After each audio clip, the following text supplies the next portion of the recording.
Hey everyone, we are back for another fireside chat this week. And this week I am joined by a special guest. This is Mina Newberg, and she is the CEO of a program called Wondermath. So, Mina, it's great to have you with us today. I would love for you to just tell us a little bit about what is Wondermath. I mean, it sounds exciting because it's putting wonder and math together, so that's got to be positive. But tell us a little bit more about what it is. Great. Thanks, Amy. I'm so glad to be here. So Wondermath is a live online program that helps kids fall in love with math. So we bring live credentialed teachers to a Zoom platform. We have about 4 kids per class, so a really great student-teacher ratio. And the point of the program is kids meet 1 or 2 hours a week with their teacher and other students, and they go on a math adventure. And the real purpose of this is, of course, to strengthen math skills and make kids more confident around math, but more than anything, it's to build math enthusiasm. And our perspective on math is really built around Carol Dweck's growth mindset. So the idea is, we're using math, but really what we're doing is we're helping kids focus on the process, not the outcome. We're helping them build grit and resilience, and we're helping them really strengthen their problem-solving abilities and their problem-solving confidence. Our program is aimed at kids in grades about 2 through 7, so kids around 8 through 13. But kids can scale up, they can go down a grade. We really make it very flexible. And the real purpose of this program is to help kids really feel like math kids. Because what we see, and I'm sure you know the statistic, is when you talk to kids in 3rd and 4th grade, they're enthusiastic about math. 70% of kids in the US say they love math in 3rd grade. By the time you get to 11th grade in the US, only 40% of kids say they love math. And there's a huge drop off. And what we really see is kids who don't love math tend to have more math anxiety, do worse in school. Then they say they don't like math. They don't want to, consider fields that utilize math. And we really see them kind of closing the door to so many opportunities, sometimes to financial independence and to kind of choices that require that math background. So our program is really the inoculation to that. It is really strengthening kids' love and enthusiasm for math so that they can be math people for the rest of their lives. I love that. I didn't like math when I was a kid either. Being dyslexic, I couldn't remember words, I couldn't remember math facts. But when I got to calculus, I was like, why didn't y'all teach me this first? This is interesting. You can like send an equation for a yellow squash to a guy in China, and he knows I sent him a yellow squash. That's exciting, guys. But we start off with, the letters and the numbers because, well, that's how we start off with reading. But that's not the part that gets us excited. It's what can I do with this? So I think that's really Yeah. cool. And I would say for my own experiences that I shared with you, I started this just as a parent. I have 4 kids. I have 2 with ADHD, and I had a daughter who in 3rd grade was just bored sitting in class doing math. And I found Wondermath, and it really transformed her perception of herself as a math kid. She's now a freshman in college and an applied math major. And I think what I really saw is I was starting to see her experience mirror my own, similar to what you were saying, is I think more I got messages of like, you're not a math person, don't worry about that, you can do other things. And I ended up kind of growing up and being a psych major and then deciding to go to business school and being completely unprepared and feeling really intimidated by math and by the math.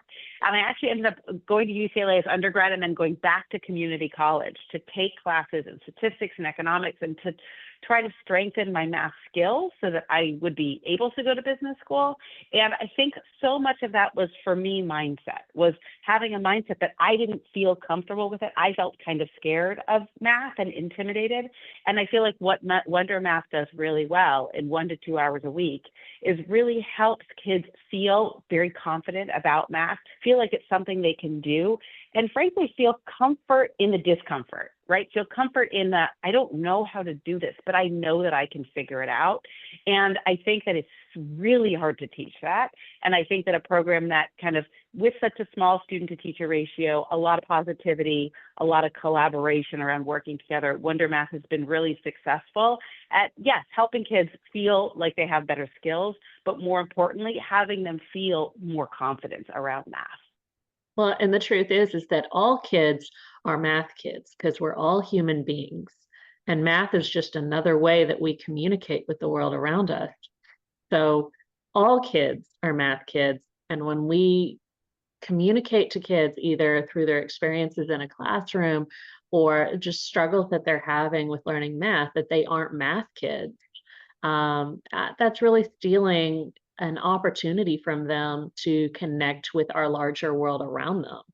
So I think it is great that you guys are connecting with kids and helping them learn that they actually are math kids and that they love math and that it's fun and it's enjoyable and it's magical and all of those awesome things. So would you consider what you do to be like a supplement to a math curriculum, or would you consider it to kind of like reteach all of the things that they may have missed?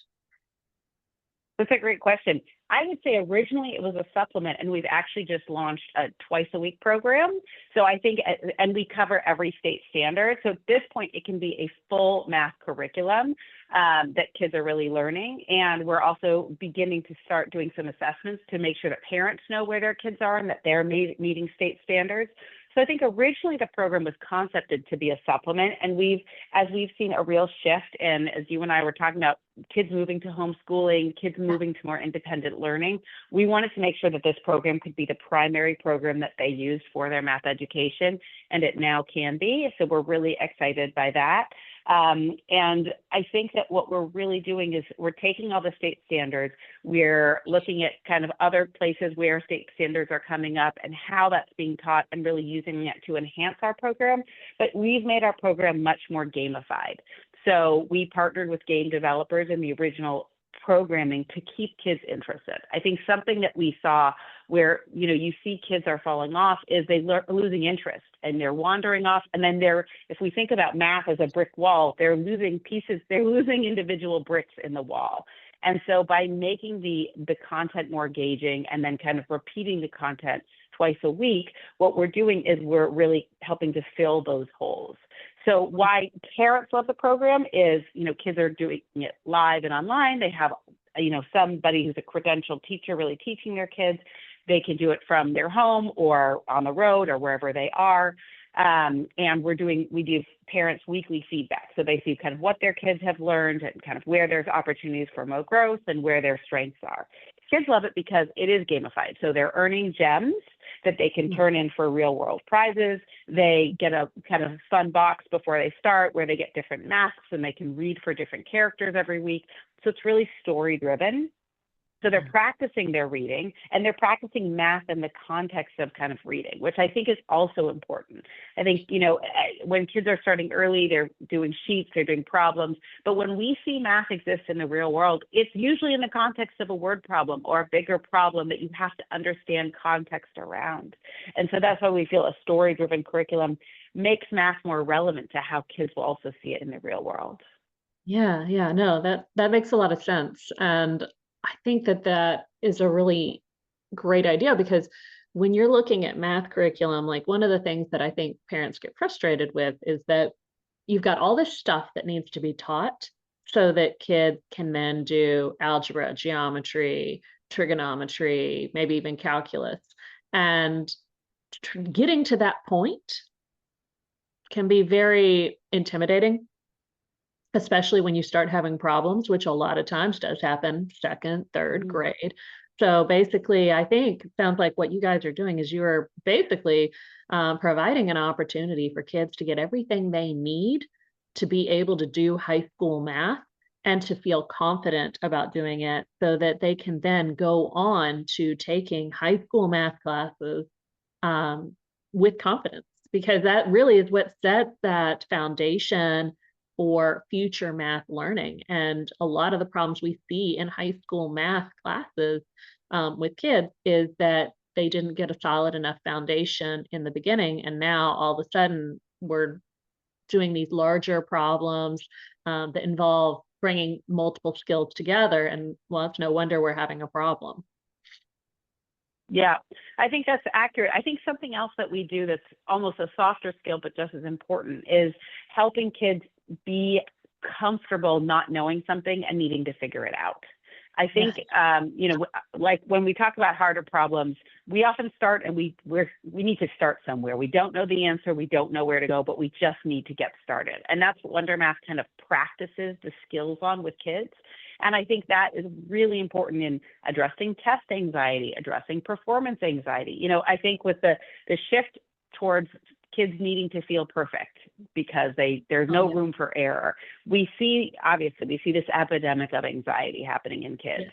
And I think that a kind of way to start addressing it is to say, you're not going to know how to solve this, but together, it's a very collaborative program. Together, we're going to figure out how to solve this problem and to get them comfortable being uncomfortable, but knowing that they can get to an answer. And I think that's something we really believe in at Wondermath. And I think that it's a need now more than ever because it's often not acknowledged in other places, but it's a really important part of higher level math, of, having a job that can be challenging, of parenting, all those things require the skill to say, I'm really uncomfortable, but I know that I can figure this out. And that's something that we're really practicing in every session of Wondermath. Yeah, well, and there's not necessarily just one right way to do things either. Even with math, if you can find a way that's consistently accurate every single time that works for you, it's not wrong. I think learning that it's not, okay, well, you have to do this, and if you can't do this, then you're wrong. I think that's kind of the thing that we've set up as being our problem with math, is that we're like, okay, well, this is the way to do it. You have to do it this way. I don't care if you understand it or not. And if you can't, then you're wrong. So like letting kids explore, going, well, I don't know how to do that. What are ways that we can do that? What are the things that I know that can help me figure this out? Those are great problem solving skills to teach that you're right. They apply to every aspect of life, not just math. So, Yeah, Mina, I think, Mhm. yes. Go ahead. No, I was just going to add that I think that Common Core, which is now kind of how math is being taught in most schools, Wondermath is based on Common Core, and Common Core is all about showing your thought process, Yes. showing your work, and visualizing. So Mhm. it's how math is being taught, and I think a real gift that parents can give to kids is when they see their kids doing Common Core math, sometimes we have an instinct to say, that's not how I learned it. Yeah. I did it differently. The way I did it was fine. And that really kind of damages the process of kids learning this new way to do math and kids feeling good that this is how it's supposed to work. And so I think that's a real opportunity for parents, is to kind of demonstrate that it's even hard for them, that they're trying to learn something new and supporting Right. their kids in doing that. Right. Seeing math is something that's more exploratory. And I think that's an important point you bring up, because a lot of times we don't like change. So we kind of look at Common Core and go, that's confusing, or my kid's really struggling with this. In reality, our brains think differently. And the way we've always been teaching math is just one way of seeing math. There's many, many ways of seeing math. And being able to open that world up so that we can explore different possibilities can be a really helpful thing that can help more people with different neurotypes engage with math. But I think the key though is the environment, and the environment you guys are providing, it being, let's explore this, let's problem solve this. What skills do you have to bring to the table? How can we get comfortable with the uncomfortable, and then realize that, what, like Dorothy Gale, we had the power all along.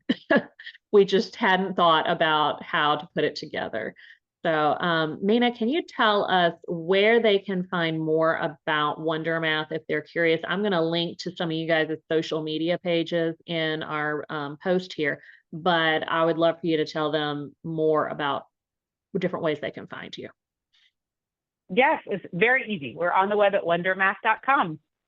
Awesome. That makes that super simple. Okay. So if you're curious about, you've got a struggling math student, you're curious about how can I help my kid learn to love math when I don't love math and they're not loving math and everything we've tried isn't working, this may be the thing for you. So go check them out. And Mina, it was great talking with you. And I am looking forward to talking with you guys more in the future, because I think what you're doing is really cool. Thanks, Amy. Thanks for having me. You're welcome.